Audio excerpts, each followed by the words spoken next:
लाहौर में साबिक chief justice Saqib Nisar के घर पर दस्ती बॉम्ब हमला, पार्किंग में खड़ी गाड़ी तबाह, गार्ड्स और मुलाजिम जख्मी। लाहौर पुलिस चाय वक़वा पर पहुंच गई। धमाके के वक्त साकिब निसार घर पर मौजूद थे। बोल से खुसूसी गुफ्तगू में साबिक चीफ जस्टिस का कहना था, गिरनेर हमला हुआ है, मैं और अहले खाना महफूज हैं।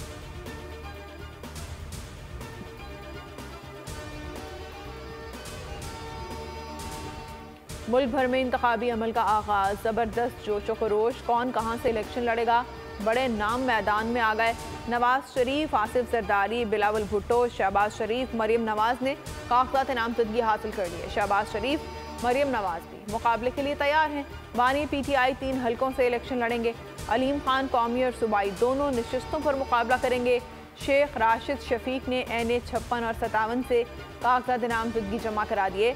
22 दिसंबर फॉर्म जमा कराने की आखिरी तारीख है। 23 दिसंबर को इलेक्शन कमीशन उम्मीदवारों को फहरिस्त जारी करेगा।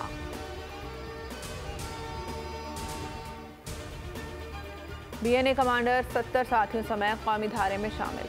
कमांडर सरफराज बंगलजई ने हथियार डाल दिए। लेफ्टिनेंट जनरल सरफराज अली शहीद के हेलीकॉप्टर पर हमले का एतराफ़। भारत के मुलविस होने का इंकशाफ। कहा, भारत से पैसे लेकर अपने लोगों का खून बहाया जा रहा है। मज़मूम मकासद के लिए बलोचों को इस्तेमाल किया जा रहा है। आम बच्चों को वर्गलाकर हमलों के लिए भेजा जाता है।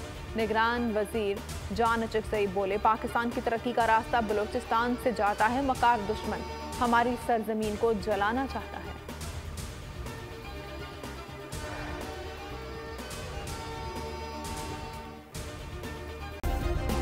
सब्सक्राइब करें और बेल दबाएं ताकि कोई खबर रह न जाए।